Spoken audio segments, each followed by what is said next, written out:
ने रखा। भारत सरकार की तकनीकी सलाहकार समिति ने 21/8/23 को अपना निर्णय पारित किया है, जिसमें किसानों की जीत हुई। विभागों व हरियाणा सरकार के प्रति संवेदनशील है।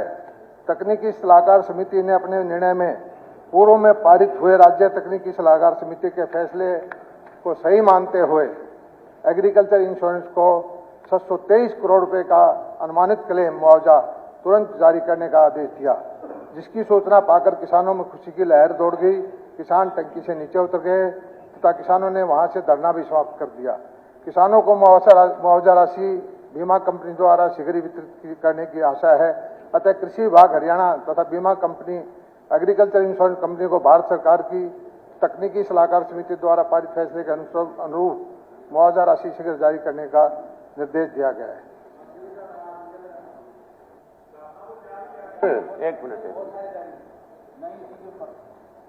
स्पीकर सर,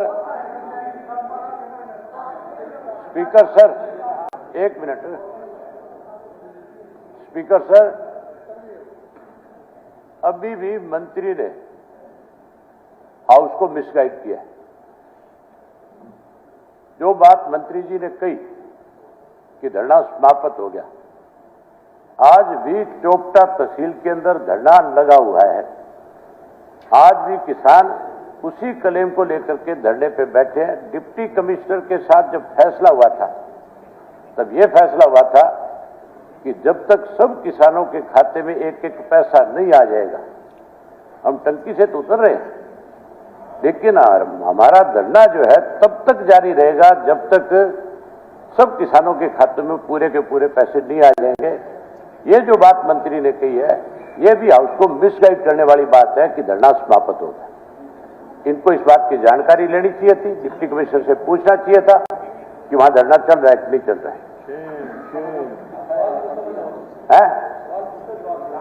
पहले यही बता दो ना इसी बात का ही कि आपके पास जानकारी है इस बात की धरना समाप्त हो गया है। क्या जानकारी? पूछ रहा हूँ, हाउस को मिसगाइड करते हो। आप पूछ रहे हैं, पूछे, मैं जवाब दूंगा एक बार।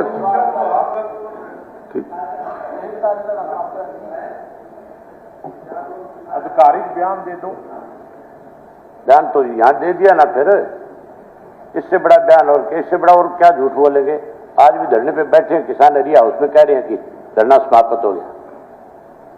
अभी भी आप टेलीफोन करके पूछ सकते हो, मैं हाउस में पूछ के बता दूं टेलीफोन पे भी धरने पे बैठे हो कि नहीं बैठे। पूछ लिया सवाल, तो जवाब कहाँ है? हो गया इसका जवाब। नहीं, अभी कुछ और कुछ पूछना है। हाँ, जवाब तो लेना, अभी तो जवाब तो बाकी पड़ा है। मैंने तो जो हाउस को पहली बात जहां मिसगाइड किया, मैंने वही बताया। अपना सप्लीमेंट्री पूछे, जो भी प्रश्न पूछना है प्रश्न पूछिए। अच्छा, वही बात आ गई ना कि आप सिर्फ प्रश्न पूछिए, मंत्री झूठ बोलता रहे, हम सुनते रहे। जितना मर्जी पूछिए, मैं जवाब दूंगा। आप जितना मर्जी पूछिए, मैं जवाब, झूठ सुनते रहे। आप अपना प्रश्न पूछो, जो भी है, जो मंत्री जी जवाब देंगे गलत सही वो आपने देखना है। इस पर भी तो कार्रवाई होनी चाहिए जी।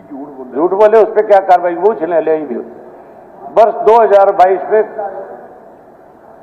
फसल के बारे में बीमा कंपनी, जिसका नाम एग्रीकल्चर इंश्योरेंस कंपनी है, फसल की कटाई की प्रतिक्रिया पे आपत्ति दर्ज करने की वजह से बीमा क्लेम में अदायगी में देरी हुई।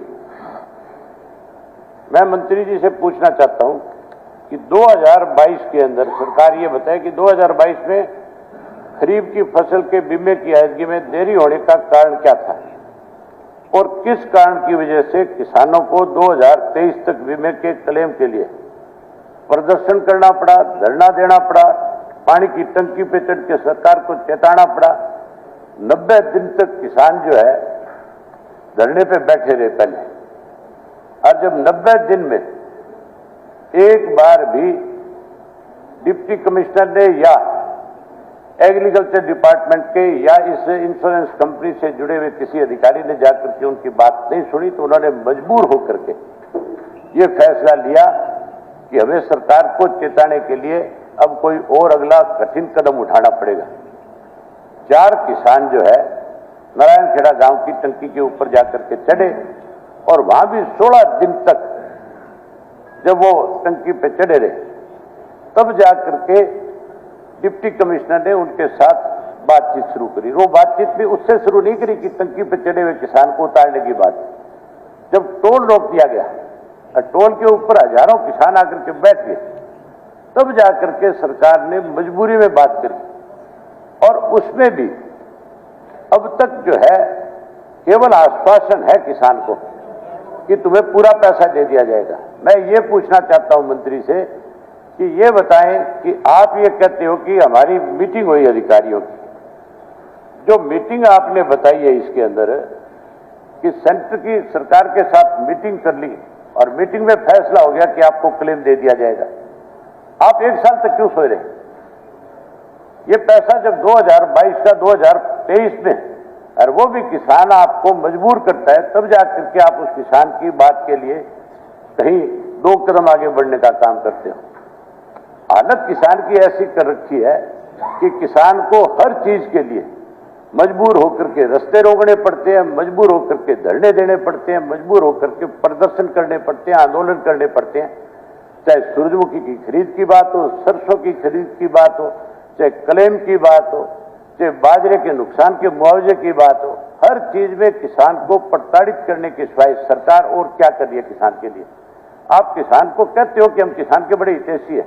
हितैषी का तो कल नहीं देख लिया था बाजरे में तुम्हारी क्या स्थिति थी, आज क्लेम में तुम्हारी क्या स्थिति है तुम्हारे सामने। 1 वर्ष हो गया किसानों को, 1 वर्ष से किसान को जो है उसका क्लेम का पैसा अब तक सरकार ने नहीं दिया।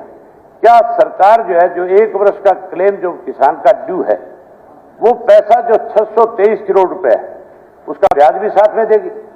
क्या उस किसान की जो उसने कर्जा उठाया था इस दौरान, और जो कर्जा उठा करके अगली फसल की बुआई उसने करी थी, उस कर्जे के ऊपर जो उसने ब्याज दिया, क्या उस ब्याज की अदायगी तुम्हारी सरकार करेगी? तुम्हारी सरकार की बेकायदगी की वजह से उस किसान को 1 वर्ष तक इन सब मुसीबतों को झेलना पड़ा। आप बैठे बैठे दांत निकाल रहे, कम से कम यह सोचने की बात क्या है? ये दांत निकाल कर रहे हो, उसकी परंपरा भाषण देते हैं। ये सीरियस मामला है। सवाल क्या है ये नहीं बता रहे। सीरियस मामला है। नहीं, ये इस मामले के ऊपर तौर पर आप नहीं बोल सकते। अबे जी आप नहीं बोल सकते। ये जो इन्होंने वर्ड्स बोले हैं इनको डिलीट कर दिया जाए। तो आप क्या कर रहे थे? क्या देख कर डिलीट कर दिया जाए। आप क्या आंसर थे? मैं जवाब सुनिए। आप बैठिए, सीरियस होना चाहिए। 1 मिनट बैठिए। मैं हर चीज के अंदर हर चीज को बाजार में अभय जी प्रश्न पूछिए। क्या है?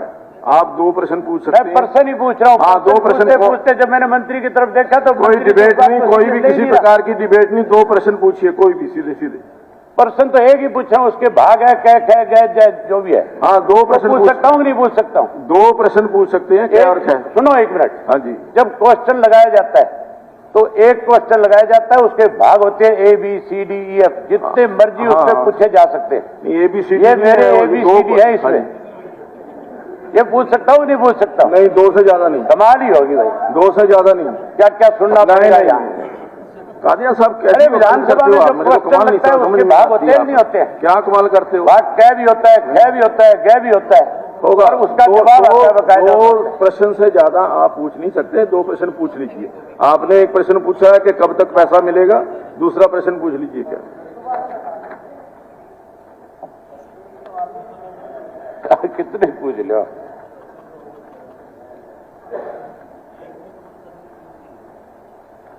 सवाल पूछ लो, चाहे 10-20।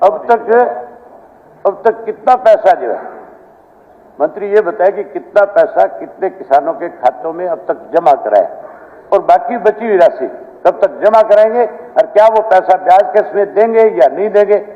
और ये जो इन्होंने कहा कि धरना खत्म हो गया, उसके बारे में भी अपना स्पष्टीकरण दें। मंत्री जी। अध्यक्ष महोदय, 2016 में जब से ये प्रधानमंत्री फसल बीमा योजना आई है, इससे किसानों को बहुत फायदा हुआ है। और शुरू से ही कुछ लोग गुमराह करने की कोशिश करते हैं, ये कहते हैं कि ये किसान विरोधी है और तरह तरह के भ्रम फैलाने की कोशिश करते हैं। लेकिन मेरे पास डाटा है, पूरी जब से योजना आई है आज तक किसानों से 1943 करोड़ रुपए हमने प्रीमियम के तौर पर लिए हैं। किसानों को हमने 8338 करोड़ रुपए दिए हैं। ये डाटा है, और इससे किसानों को लाभ मिला है लगभग 4-5 गुना पैसा किसानों को मिला है, इसलिए ये किसान इस योजना का फायदा उठा रहे हैं। लेकिन कुछ भाई, जैसे कि हमारे पहले थी मोहतरमा, वो कह रही थी कि ये तो स्वैच्छिक नहीं है, कंपलसरी है, किसानों को लूट रहे हैं, ये अनकॉन्स्टिट्यूशनल नहीं है, असंवैधानिक नहीं है, भाषा का है, मैं किसी का नाम नहीं ले। उन्होंने कहा सदन 364 करोड़ रुपए किसानों से लिया है। प्लीज, किसानों को हम 1600-1500 करोड़ रुपए दे चुके हैं, 623 करोड़ रुपए का फैसला हो चुका है, और रबी की जो अगली फसल है उसका भी 121 करोड़ का प्लान बना चुका है। 364 करोड़ रुपए के हिसाब के बदले में किसानों का 2358 करोड़ रुपए सरचार्ज लेके लेकर रखा है। फिर भी ये कहते हैं कि ये किसान हित योजना नहीं है, क्योंकि कुछ लोग हैं जिन्होंने किसानों के ऊपर गोली चलाई, धरने प्रदर्शन करते थे, किसानों को जान माल ली, वो आज कुर्सी को रास्ता किसानों के माध्यम से देखना चाहते हैं। हम जो है, ये सही है कि कहीं कहीं लोग किसी न किसी रूप में अपनी मांग करने के लिए बैठते हैं, लेकिन जब इसकी जानकारी मिली किसानों को कि 623 करोड़ रुपए हमने वहां मंजूर करा दिए, किसान खंबे से उतर गए। ये जरूर है कि और किसी बद्दे पे वो बैठे हों। दूसरी एक चीज और बताना चाहता हूं मैं कि जब हमारी सरकार जब से आई है, किसानों के हित में बहुत सारे फैसले लिए हैं। प्रधानमंत्री सम्मान निधि के 4000 करोड़ रुपए दिए हैं, बाजार भवन तरफ के पैसे दिए हैं, जमीन की सेम दूर करने के लिए हमने योजना बनाई है, सबसे बड़ी मंडी गन्नौर में हम बना रहे हैं, माइक्रो इरिगेशन की तरफ 85% पैसा दे रहे हैं। डीबीटी के सुनो, डीबीटी के माध्यम से हमने किसानों को फैसला दिया है, और उसमें भी इन लोगों ने मंत्री जिन्होंने कहा कि किसान को पैसा ना दो, पैसा बिचौलियों को दो। जो लोग किसान का हित नहीं देखना चाहते, वो किसान के कुर्सी की लड़ाई लड़ रहे हैं। हम किसान के बेटे हैं, हम खेती करते हैं, हमें किसान की व्यथा का पता है। और ये लोग कहीं इस कोने में 4 आदमी बैठाकर अपने कार्यकर्ता, किसी दूसरे कोने में अपने कार्यकर्ता बैठा करके किसान हितैषी होने का ढोंग करते हैं। हम किसान के जहां बात आएगी, हम किसान की लड़ाई लड़ रहे हैं, और इस योजना से किसान को फायदा हुआ है। ये योजना स्वैच्छिक है, इस योजना से किसान अपने आप अपना रहा है, और ये कहते थे कि इसमें घट है। इस योजना को स्वैच्छिक होने के बाद भी लोग इसको छोड़ नहीं रहे, इसको अपना रहे हैं, इसका फायदा उठा रहे हैं। धन्यवाद।